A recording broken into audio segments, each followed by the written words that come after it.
Baik. Sebelumnya yang terhormat Pak Hans selaku Koordinator Bidang Pemasaran PT PLN Engineering. Terima kasih sudah bisa hadir, dan kepada adik-adik dari mahasiswa ITL Trisakti, silakan nanti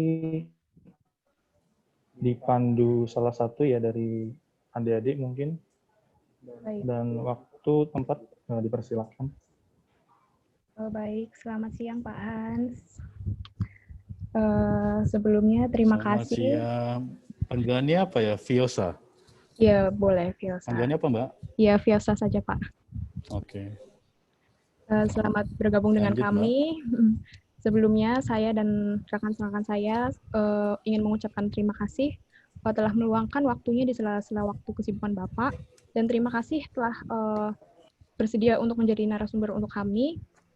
Perkenalkan, kami dari program vokasi D3 Manajemen Logistik dan Material Angkatan 2019 dari Institut Transportasi dan Logistik Trisakti. Saya sendiri Viosa Ivani, dan ada rekan saya Muhammad Dio Ramadan, ada Raditya Prasetyo, dan ada Aulia Putri.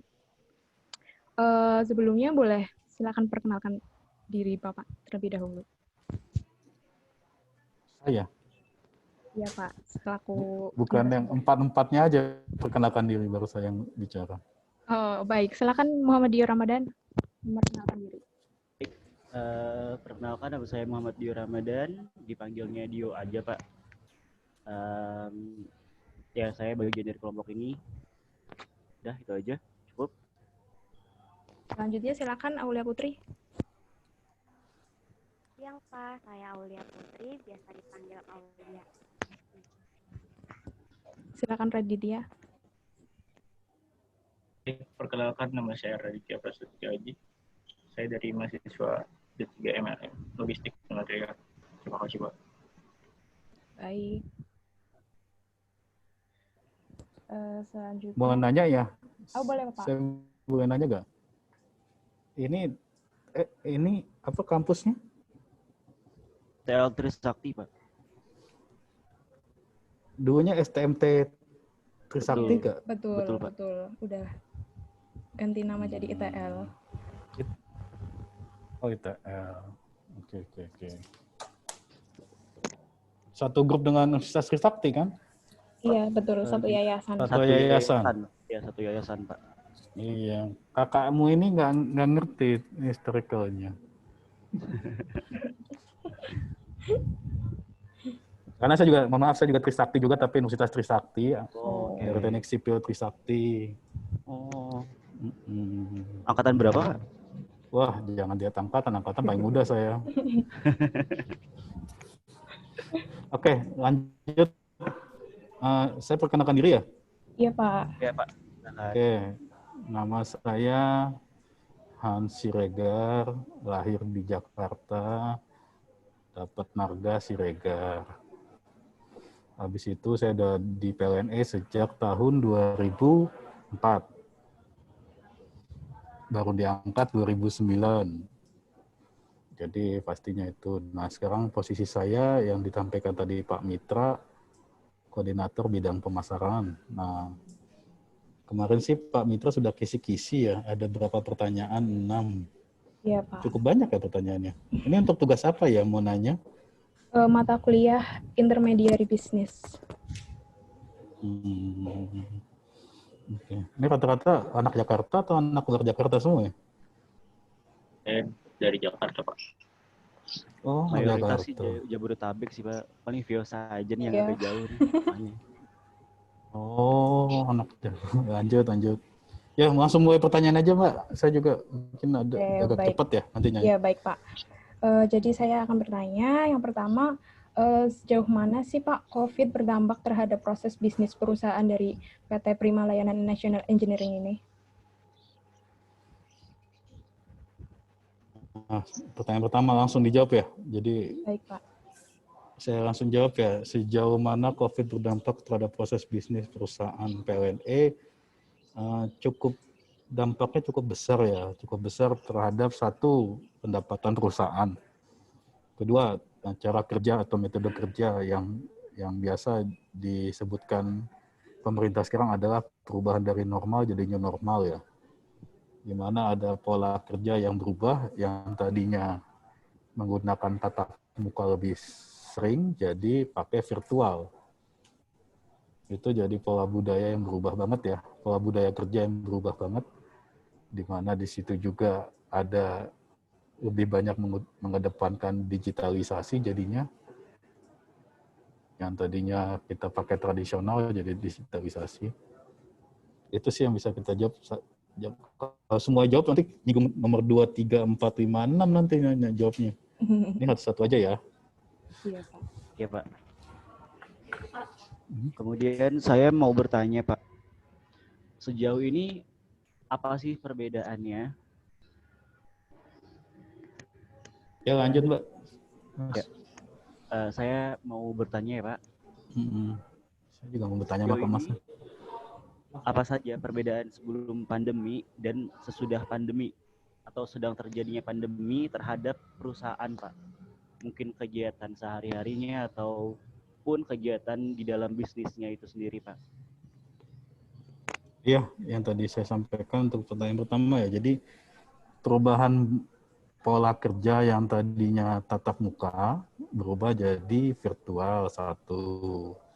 Kedua, semua pekerjaan atau semua aktivitas harus melakukan dengan namanya protokol kesehatan.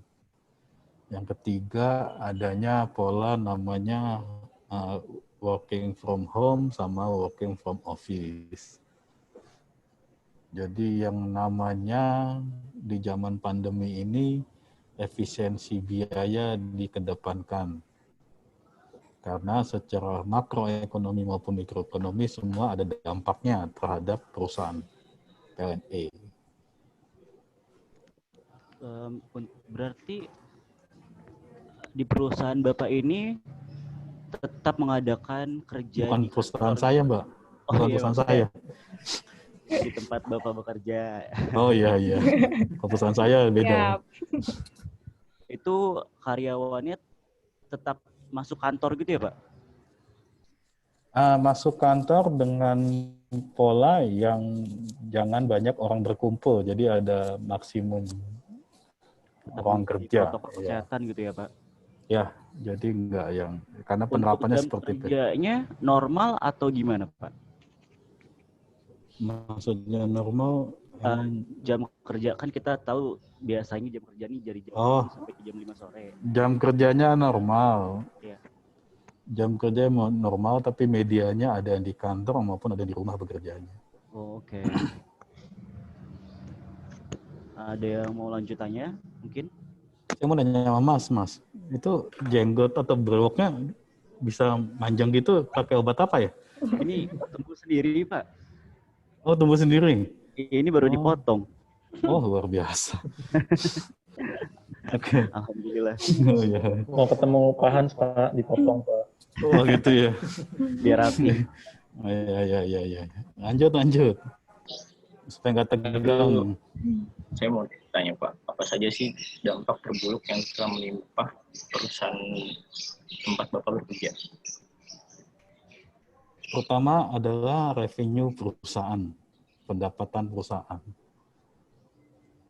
Itu yang paling makin mengalami gejolak lah, efek gejolaknya. Kedua, kalau terkait dengan biaya, semua ditekan dengan namanya efisiensi. Itu secara ngomong perusahaan ya. Kalau ngomong pribadi sih banyak, nggak bisa dinas lagi, nggak bisa jalan-jalan pas lagi dinas gitu. Itu beda. Kalau ini perusahaan itu. Berarti berpengaruh juga ke biaya operasional seperti itu ya, Pak? Oh iya, Pak. Karena pendapatan menurun pasti harus ditekan dengan namanya pengeluaran. Apa uang masuk kurang, berarti yang keluar duit juga harus ditekan supaya tetap survive atau sustainability perusahaan itu harus dijaga.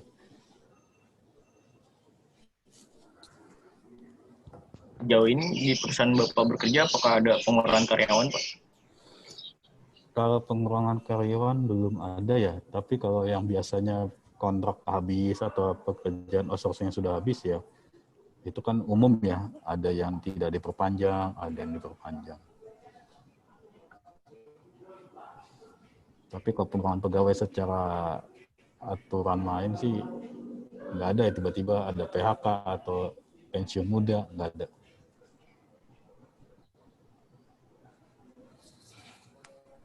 Izin bertanya Pak, jika ada salah satu karyawan di Mohon maaf, perusahaan, Aul suaranya kurang keras.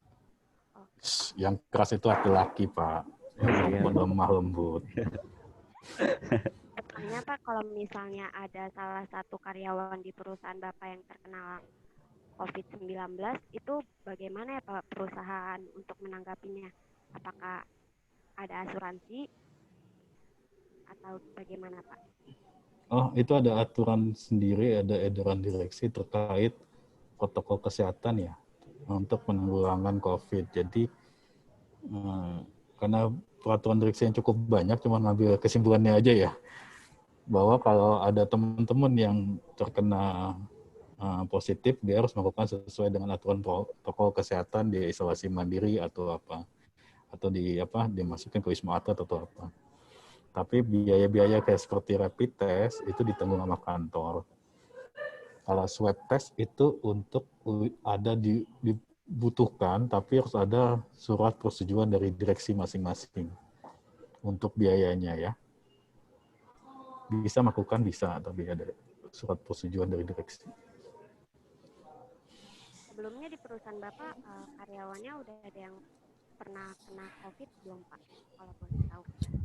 Karena saya anggota Satgas dan saya tahu informasi di sini kan ada diterapkan ada namanya Satgas COVID ya di kantor kita ini, di mana ketuanya dari SDM dan umum, tapi anggotanya dari berbagai macam bidang. Kalau positif COVID dari awal tahun ya, dari Maret ya? Iya, Pak. Dari Maret sampai sekarang sih udah banyak sih, Bu. Sampai kita pernah merasakan namanya 2 minggu perpanjang, 2 minggu tutup kantor. Tidak ada aktivitas di kantor. 14 hari ya? Ya, 14 hari. Sampai tutup kantor.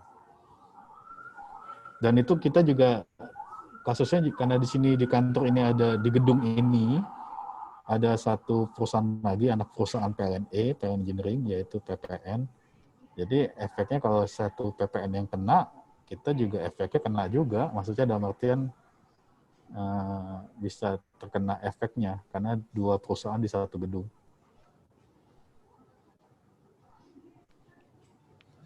Untuk dampak-dampak terburuk yang sudah terjadi pada perusahaan selama pandemi ini, entah itu di bidang tadi Bapak sebutkan di revenue pemasukannya, biaya pemasukannya, dan untuk penanggulangan karyawan jika ada yang terkena COVID itu, apa aja sih Pak kiat-kiat lain selain itu yang perusahaan lakukan untuk mencegah hal-hal buruk terjadi lagi? Ya selain mengatur mengatur orang berkumpul, mengatur orang bekerja, sama pola bekerja WFH, ya setiap kegiatan-kegiatannya juga dimonitoring sama pejabat yang berwenang di setiap bidang yang masing-masing. Jadi menghindari namanya kegiatan-kegiatan, apalagi yang kegiatan di luar kantor, ibaratnya dia WFH di rumah. Tapi apakah dia benar WFH di rumah, dia tetap melakukan informasi ke pejabat yang atasan langsungnya untuk posisi dia di mana. Sebetulnya kan kita tidak bisa menebak. Jadi ada yang namanya di bidang lain menggunakan namanya share location setiap pagi untuk menunjukkan bahwa dia ada di posisi dia tidak di luar, walaupun di rumah tidak boleh ada kegiatan di luar rumah lagi ya Pak. Jadi harus benar-benar di rumah. Walaupun di luar jam kerja maksudnya gitu ya Pak? Dia melakukan kalau jam kerja 24 jam ya monitoringnya. Jadi setiap pegawai itu emang dididik untuk menginformasikan keberadaannya dan lingkungan sekitarnya kayak gimana. Walaupun dia tidak bertatap muka dengan atasan langsungnya ya, jadi dia harus men-sharing informasi. Ibaratnya ada gejala sedikit atau ada saudara yang kena, dia harus melaporkan. Lebih ketat aja berarti ya Pak, untuk tujuannya berarti agar karyawannya sehat selalu ya Pak.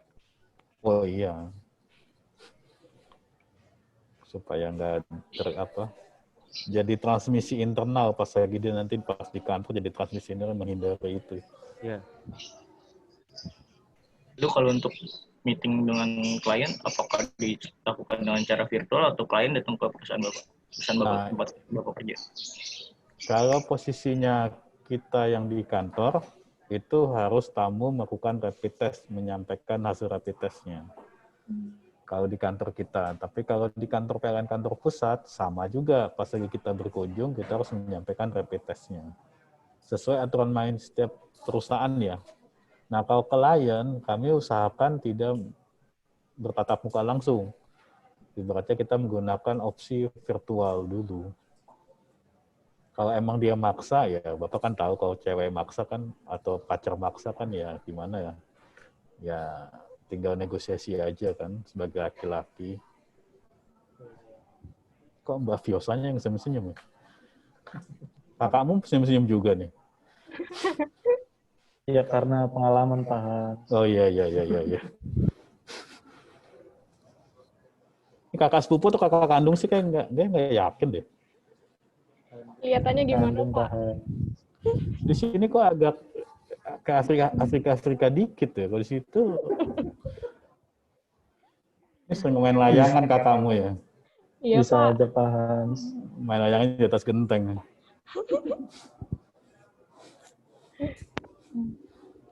Gimana teman-teman yang lain, ada yang mau ditanyakan lagi apa enggak?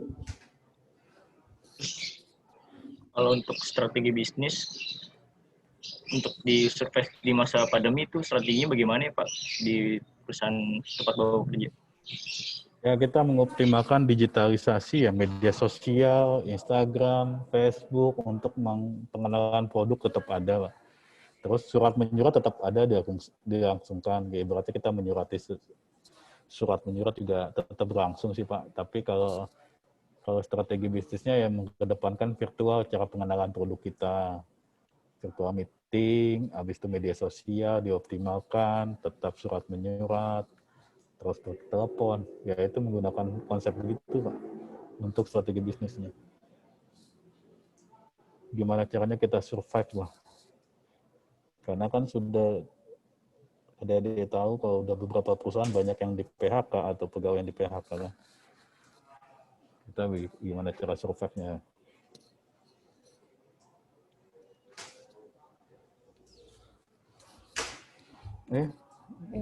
Yang kaki terus yang nanya, si ceweknya mana?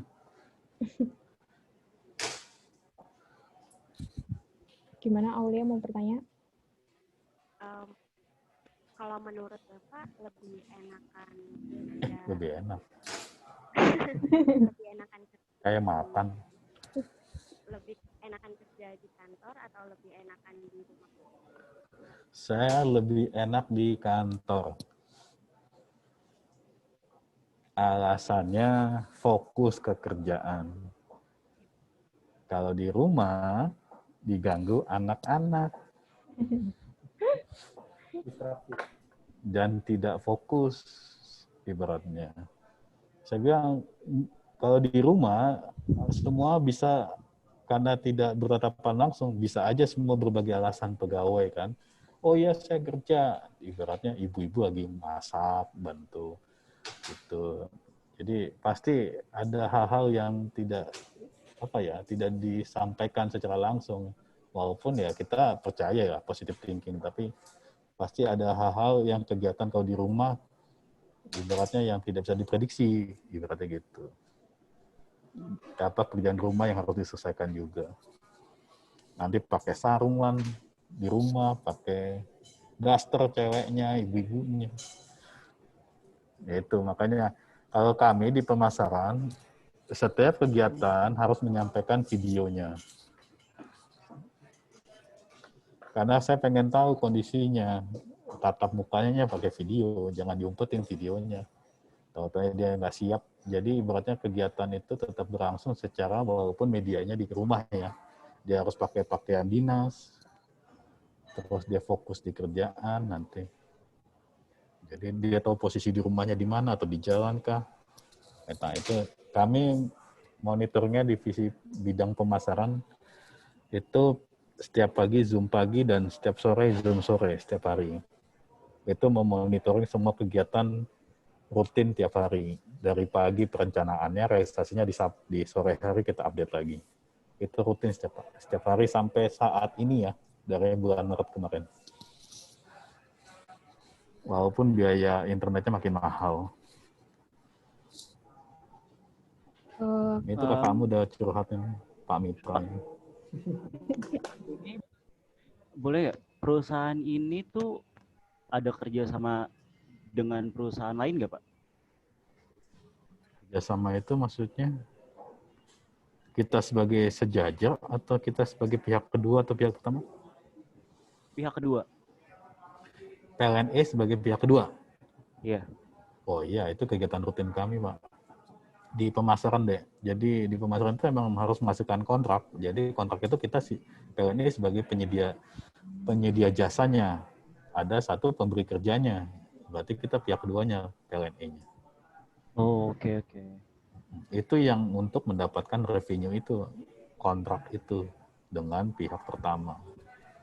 Nah, itu yang sampaikan klien-klien kita itu sama-sama lagi kondisi pandemi ini emang sama-sama lagi turun juga. Jadi gimana mensiasatinya kita bisa dapat salah satu pekerjaan.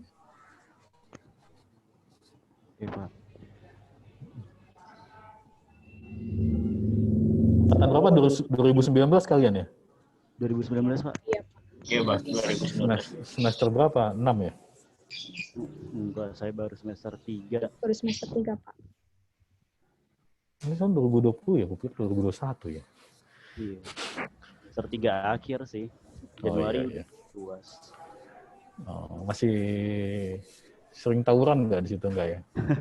Enggak, Pak, nggak ada.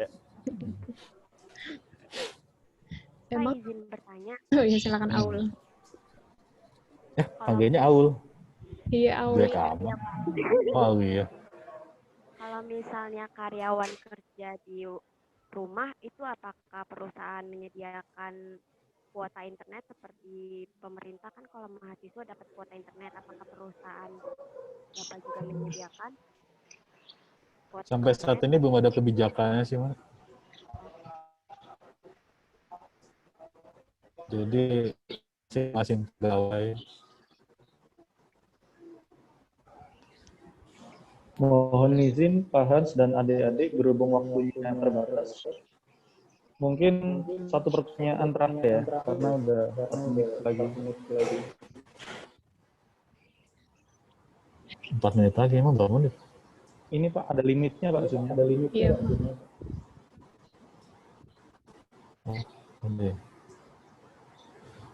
Ada mau ditanya Mbak Fiosa, itu Mbak Fiosa cuma MC dong, nanya sekali udah selesai. Gini Pak, saya mau bertanya. COVID ini kan belum tahu kapan berakhirnya ya Pak. Terus strategi yang benar-benar udah disiapin dari perusahaan PLNE ini tuh apa ya Pak? Ya seperti tahun-tahun sebelumnya, tetap melakukan dari sisi pemasaran tetap mencari proyek-proyek baru atau pekerjaan-pekerjaan baru untuk menghidupi satu isi gedung ini. Jadi tetap strateginya mencari potensi pekerjaan. Nah, cara mencari potensinya yang tadi disampaikan, medianya bisa media sosial, membuat surat, bisa pengenalan produk ke klien-klien baru, atau mengundang teman-teman dari PLN juga untuk memberikan potensi pekerjaan. Nah, itu siasatnya itu tetap seperti itu, malah di sisi pemasaran harus menumbuhkan rasa optimis. Jangan pas saat pandemi ini malah jadi lemes semua, tapi harus menunjukkan optimisme di kedepannya, walaupun pandemi ini belum jelas ya sampai selesai kapan. Lalu Bapak apakah Bapak mengetahui divisi mana yang paling benar-benar bekerja keras di masa pandemi ini? Apakah di divisi pemasaran ini juga termasuk? Kalau saya bilang sisi sebagai bidang pemasaran, divisi pemasaran, ya saya harus bilang saya harus kerja keras, nggak mungkin nggak. Tapi harus ditingkatkan tahun demi tahun. Tapi kalau melihat saya menilai diri sendiri kan nggak lucu ya, masa nilai diri sendiri. Nah, tapi kalau saya pasti saya mendidik anggota-anggota saya itu harus optimisme yang dikedepankan. Jangan ada malah penyakit itu malah penurunan imun yang bikin penyakit. Jadi harus menemukan optimis dan positif. Kalau bidang-bidang lain, nah saya nggak tahu cara kerjanya gimana. Tapi nggak enak kalau bisa nilai dapur orang ya. Itu aja sih Mbak Fiosa. Saya jadi sedih nih. Jangan sedih, Pak. Jangan sedih, Pak. Natalan, Pak. Saya sedih. Kenapa abangmu lebih hitam daripadamu ya Fiosa? Dan gitu Pak, nanti nangis Pak di rumah Pak. Ya iya. Saya mau pengen lihat kartu keluarganya ya Mbak Fiosa, foto-fotonya yang lain apakah ini bener-bener kakak kandungmu atau enggak sih? Siap. Bagaimana teman-teman? Sudah cukup ya? Dari saya pribadi cukup. Iya. Barangkali Pak Hansnya juga sibuk nih. Iya nih. Iya cukup. Kita nggak screenshot ya foto? Boleh Pak. Boleh Pak. Ya kan itu sebagai evidence. Silakan. Aba-aba, siapa yang aba-aba? Tuh, 2.